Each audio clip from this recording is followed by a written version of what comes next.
Hello everyone. I just thought I'd force myself to make this video. I've been wanting to make a video like this for a while now. And it's about an issue that I've got. I don't like to label it as anything really. Some people call it an eating disorder, some call it a mental health disorder. But I've known it my whole life as picky eating, which is not what it is, basically. I've got this thing and it's called ARFID, which is, by the way, I've got like notes because I want to make sure that what I say is what I mean. So I've made some notes just to keep me on track. So basically, it's avoidant restrictive food intake disorder. It used to be called selective eating disorder, but they've renamed it. They renamed it in 2013, I think, just because that was when it was defined as an actual mental health disorder. It's basically an eating disorder. It's a phobia. It's a fear of new foods. So obviously the common, I don't want to say common as if it's nothing, but common eating disorders that most people will have heard of is like anorexia, bulimia, like binge eating disorders. It's not like any of those.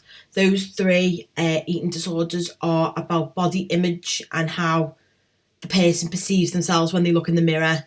Very serious mental health disorder, condition, whatever you want to call it.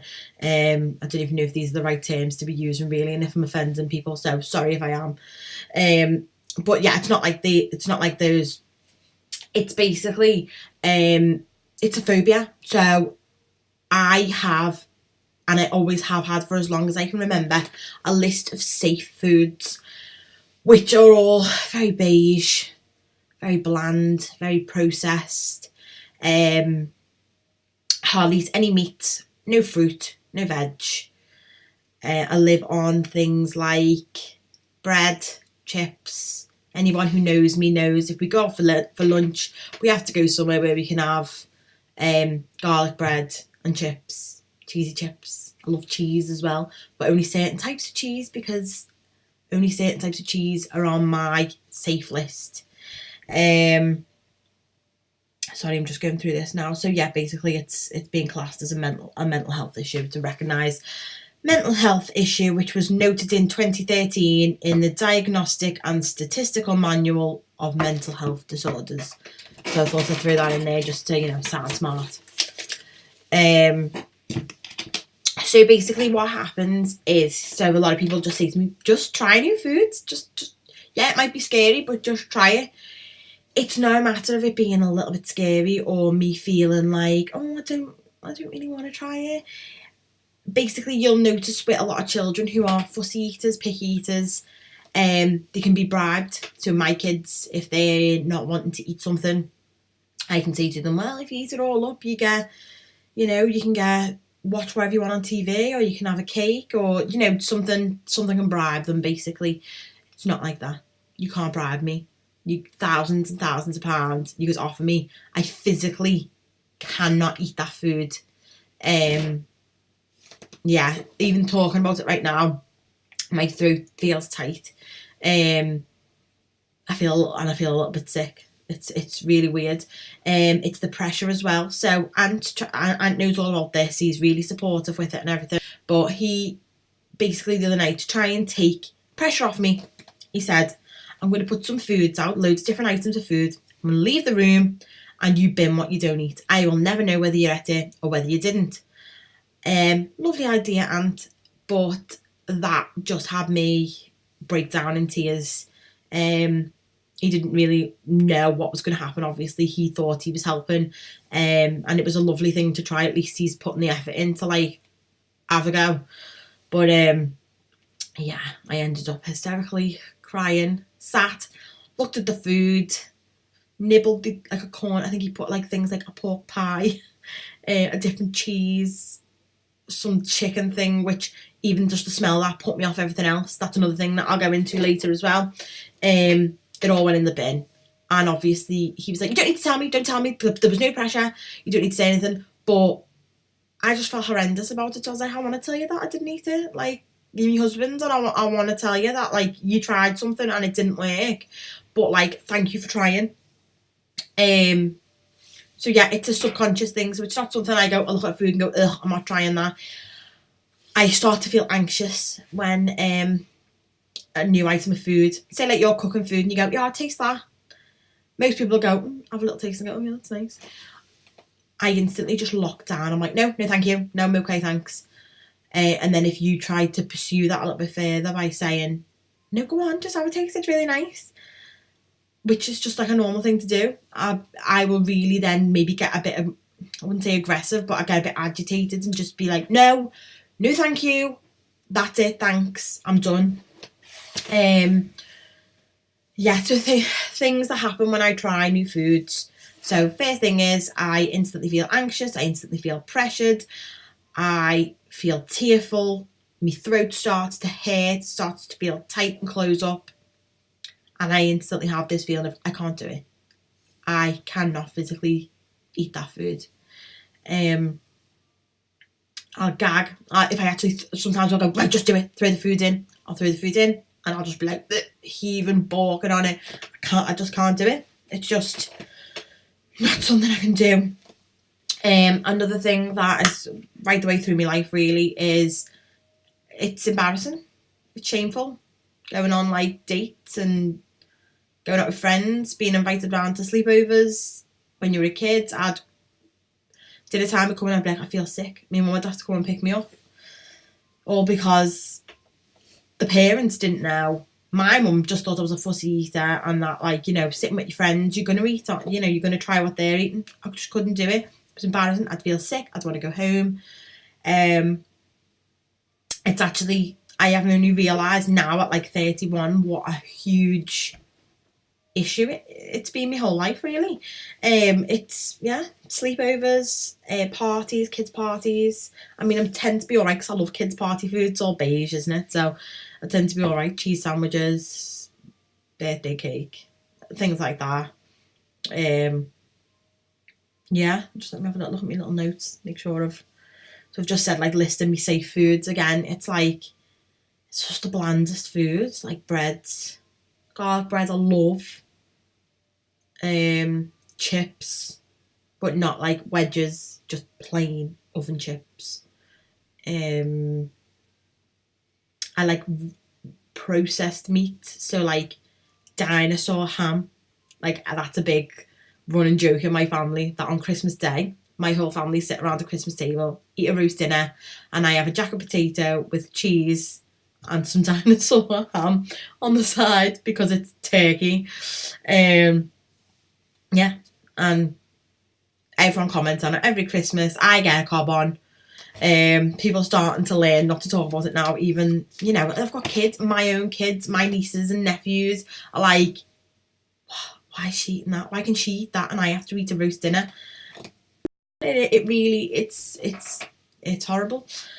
There's some food rules that I have. I don't like food to touch. I don't like food with blemishes or that is a certain shape or just loads. I just don't like it at me. I love food. It's got to be the right temperature. I can't eat things that are going cold. It's got to be the right colour. Yeah, it's got to be in sell by. I've got a heightened sensitivity to smell, texture, taste. So the minute it kicks in, the way you can just throw foods in your mouth, something new, taste, sensitivity to smell, about the texture, I'm thinking about the taste, and I'm thinking about how horrific it is and how I can't continue eating this item. I need to spit it out. It needs to go. It needs to get away from me. A lot of people call it like a toddler diet because it's a lot of things that toddlers will eat. Obviously you think even as a teenager, oh, she'll grow out of it, you know, bra straps doing now. But basically my diet is around processed foods, high carb, high sugar, which isn't great. And as I say, I like food, but obviously with my limited amount that I eat, of the restriction, I'm eating high volumes of food that you shouldn't be eating high volumes of. I'm getting really hardly any protein in my diet. I'll join like slimming clubs like Weight Watchers, Slimming World, And I remember I had this big idea. I was going to put before pictures, and then I was going to do meals. I was going to make myself. I mean, I was going to know I can't do it. And then I set up this Instagram account, and I was going to post inspirational food pictures about what I was eating on my diet. And then I was like, nobody's going to want to see, and deleted the Instagram account. It was really deflating.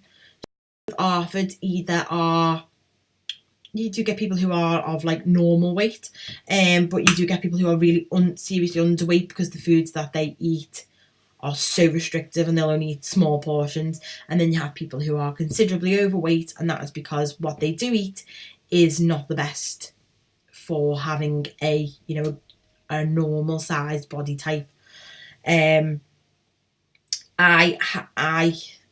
have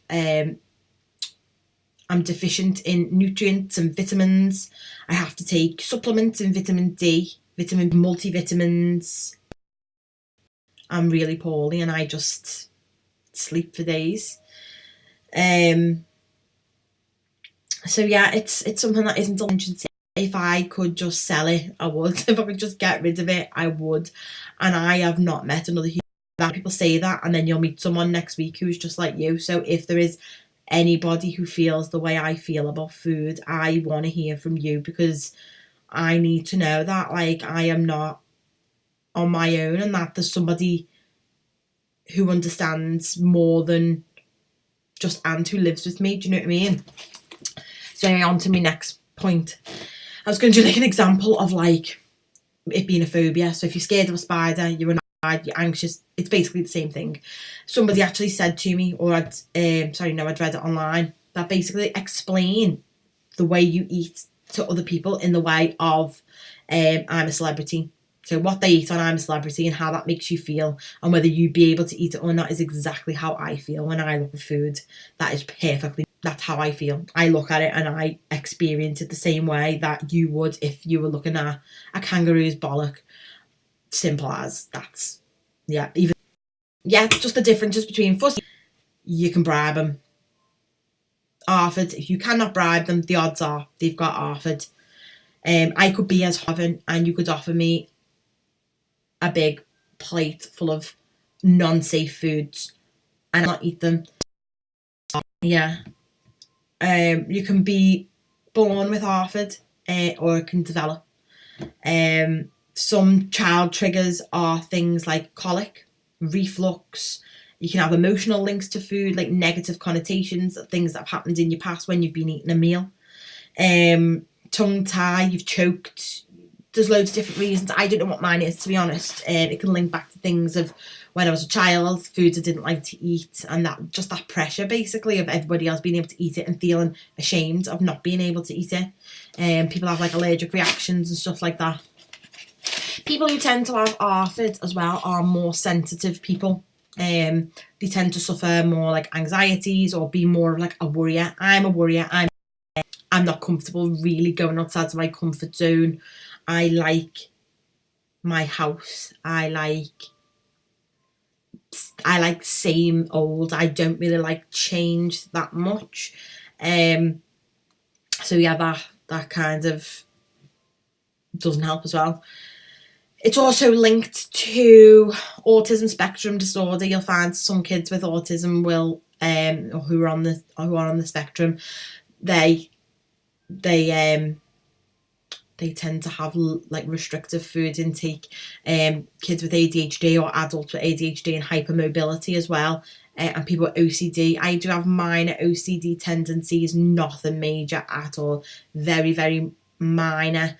And a lot of my OCD is to do with my skin as well. And then I've written all the things about like sleepovers and stuff when I was a kid. That's kind of something that, because I realised I did because at the time. And yeah, that constant pressure and the embarrassment really, dating and things like that. I've got a really limited diet, bread and chips. Even like once, I think we went to like her Greek and they don't serve anything I like. So literally I ordered chicken, cut it up, put it in tin tissue and flush it down the toilet. Like, that is how dramatic it is, and I've done that many times. As loads of you know, off like my Facebook, or if you know me personally, I am a wedding photographer, and sometimes our couples will buy us meals, which is beautiful. They'll buy us a 3-course meal. Can't eat it. It's really hard, and I don't want to say to them, oh no, you know, you've paid that money and I can't even eat it. So Ant has to eat some mash on the side that looks not seasoned. It's really bland and plain. I'll eat that. That's about it, really. So anyway, the reason I've made this video is because I've been backwards and forwards now for about 2 years. I keep emailing. This name is Felix Economachus, and he is basically an ARFID genius. He knows everything there is to know about curing ARFID. It's going to be 50% success rate with adults, and he does Skype, and Skype is no different than face to face, really. However, I stop myself because I am terrified of that pressure of after I've spoken to him and then I have to try food, and everyone's going to go and just think, oh yeah, it's done, she can eat, and it's just not going to happen like that, and it's going to be a long-term thing, and it's going to take loads of work as well. But apparently what he does is, the therapy that he does, it really helps you to relieve yourself from that pressure and that fear. So trying new foods is not as threatening, it's not as scary. So basically I've put this video up to pressure myself, because I want I want to document my own journey. Because why not? Add some more pressure, why not? Yeah, so that's it really. I think I've said that many times, but that's what happens when you're from where I'm from. So yeah. So if you want to follow, I don't really know how to follow up with it really. I'm going to force myself to book on to this, to like the Skype therapy. And he's only in London. So if I needed to do a face-to-face, if he thinks I'm like a major case, which I think I am, because I think I am completely incapable of getting over this, because I am 31 and I still have this problem, and I feel stupid and I feel daft, and I want to be healthy. I want to eat food, I want to eat fruit, I want to eat veg, I want to enjoy meals with my family, I want to eat healthy, I want to lose weight. There's so many things I want that I just physically and mentally cannot do, but make me do it. Someone help. Yeah, so anyway, I'll leave it there. Thank you for listening. I know it's been quite a long video. I'm just looking at the time and now, and I'm like, whoever watches this is a ledge, right?